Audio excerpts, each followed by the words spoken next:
ici, dans le corps refoulé, absent de lui, errer, mais planté tous les soirs, ma tente mobile un jour de marche, plus près de la maison de mon père en haut, la maison de mon âme, à quel point parfois, à l'œil prévoyant de la foi, tes portes dorées apparaissent. Ah! Alors mon esprit s'évanouit pour atteindre la terre que j'aime. Le brillant héritage des saints. Jérusalem au-dessus. Alléluia. Alléluia. Amen.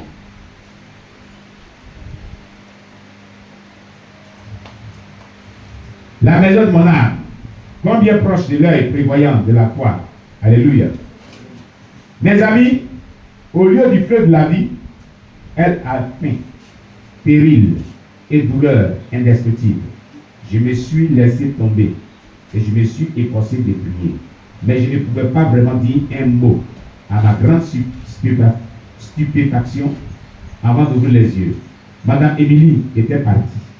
La marée de l'enfer avait roulé sur elle et l'avait engloutie comme Rita. Madame Émilie, ah, vous êtes vous, criai-je. Le maître sauvage l'avait emporté loin de ma vue. 14 années se sont écoulées dans la faim et la soif, et aucun souvenir n'a été donné à ses activités religieuses. C'est-à-dire, quand lui faisait l'espérance, ça fait 14 ans en arrière qu'elle était décédée. Vous comprenez cela? Il est devenu flagrant à ce moment-là qu'un péché peut qualifier l'enfer. Un péché.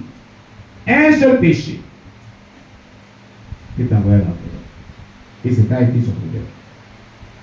Mes amis, alors que Madame Émilie est tourmentée, soif et faim de l'autre côté, ici dans le monde, mon église est occupée à marquer son souvenir d'année en année. C'est dommage. L'église, quand elle s'ouvre là-bas, son église dit, c'était une bonne femme. C'était une bonne femme. Elle est sauvée. Oh, c'est beau souvenir. Elle est engagée. Elle est dans les tourments là-bas. Ton engagement que tu as là, dis avec moi, Seigneur Jésus, l'engagement que j'ai avec toi, avec ton œuvre, Père, que cela ne soit pas en vain.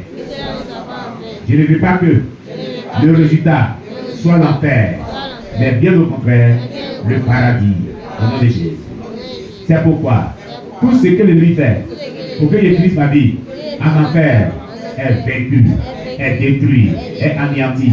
Au nom de Jésus, mon âme refuse de faire tout ce qui compromet le salut de mon âme. Oh mon Dieu, mais bien au contraire, mon âme accepte ta parole, quoi qu'elle soit difficile, mais je la pratiquerai pour hériter du royaume des cieux. Au nom de Jésus. Alléluia. Que le nom du Seigneur soit béni. Quand j'avais passé environ 8 minutes à côté de l'horrible endroit appelé l'enfer, alléluia, je ne pouvais plus pleurer. Je suis devenu si faible que je cherchais à me libérer de ma servitude d'immobilité. Soudain, j'ai aperçu une scène horrible à une distance de quelques mètres. Un jeune homme d'une trentaine d'années se débattait avec un ange de tourment. L'ange a continué à le torturer pendant qu'il pleurait et criait. Il était frappé chaque fois qu'il pleurait, recevait un coup, s'il sanglotait, ses larmes méprisaient, sa supplication était vaine. Enfin, il se dirigea vers une portée plus proche où il pouvait entendre ma voix. Monsieur, l'homme qui êtes-vous? Pourquoi êtes-vous tourmenté plus que les autres? Ai-je demandé? Je suis Osée Michael. Il s'est présenté, il dit il est Osée Michael.